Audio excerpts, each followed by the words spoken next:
Hey, welcome back. We have a knife here. This just in from, I think it was from EJwork. Yeah, should be. So I got my nice EJwork EDC knife out here. And let's get into it. All right, actually, I probably need to take this off screen really briefly here. Make sure there's no personal info. If you haven't heard this story, it's amazing. This is a super young knife maker, like 14 years old, based out of Minneapolis, Minnesota area. And thank you for your order, Daniel. All right, let's get into it. I like the logo, so I don't like cutting through that every time, but as it goes. This was actually a bit of a custom order where I really like this Gleck EDC, and I had a couple thoughts on some modifications that could make an equal or greater EDC. And so he custom made it. Amazing. Super cool. Whoa. Super, super cool is that carbon fiber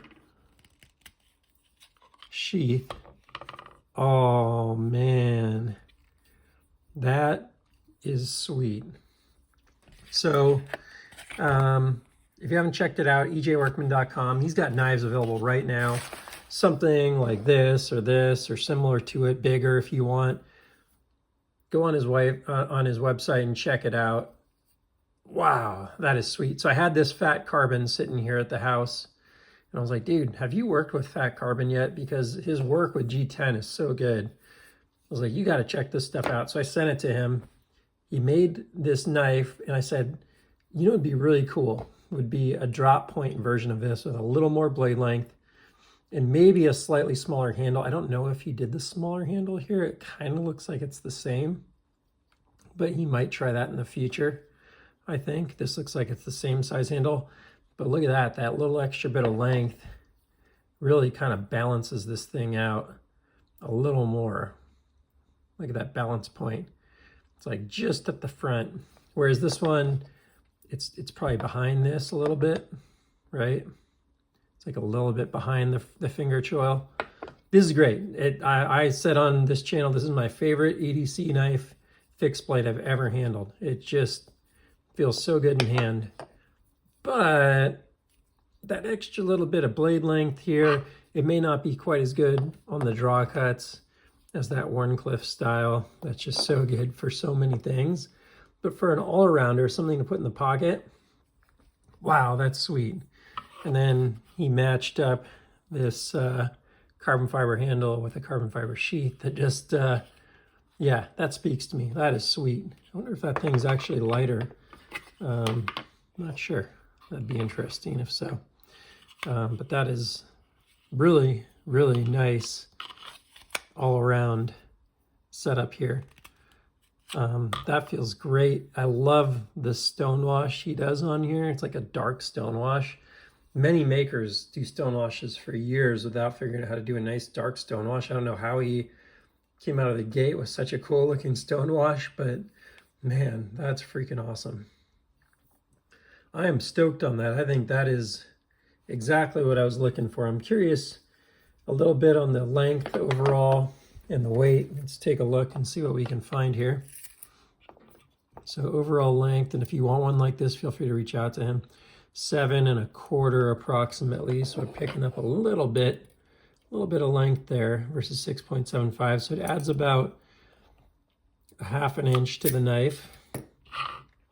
And then let's see what we get here on weight by comparison. So on the prior model, it was weighing in 3.62 ounces. And I mean, we do have different material in the scales here, 3.7. So we didn't pick up much weight, maybe because, you know, G10's okay on the weight, but it's not super light. So I bet that carbon fiber probably shaves a little bit of weight off from fat carbon there. I like how it's super subtle. Oh man, this thing is sweet. This is, you know, just about, I think, the perfect all-around EDC. You know, the drawback of this style is probably not the best for self-defense, right? So this one adds in, it's not quite as functional on the draw cut maybe, but it adds in that element of like being a little more self-defense oriented. Not that that's my primary use case for my knives personally, but I'm always kind of seeking that like perfect knife. And I just think that this goes that much closer to being just about a perfect fixed blade EDC there. If you could just feel what my hand feels right now, it's just so comfortable in the hand. It just grips so well for its size. It's really quite good. Just feel so confident using it however you might use your EDC. So, oh, we get to put him on the spot. Let's see if we can do a quick cut test and see how he's doing on his sharpening these days. Gotta make sure those knives go out sharp. Emmett. Pretty good. Still need some help, I think, on the strop, maybe. But I bet I could get this thing real sharp, real fast, because it looks fine. I just think he's doing a kind of a steep angle on his edge. He's got a very small edge there, which means, you know, it's probably something like a 12 degree or something like that angle. Is not very, you know, if you could take that down to like a 20 degree, probably be a lot slicier. And then maybe a nice strop on it. So always things to improve, but man, that is a sweet, sweet knife right there. Emmett, thank you very much for making it. I'm very excited to put this one to use, especially this summer, and see what I think over time. So that is all for now. If you enjoyed the content, please feel free to like and subscribe, and I'll see you on the next one. Take care.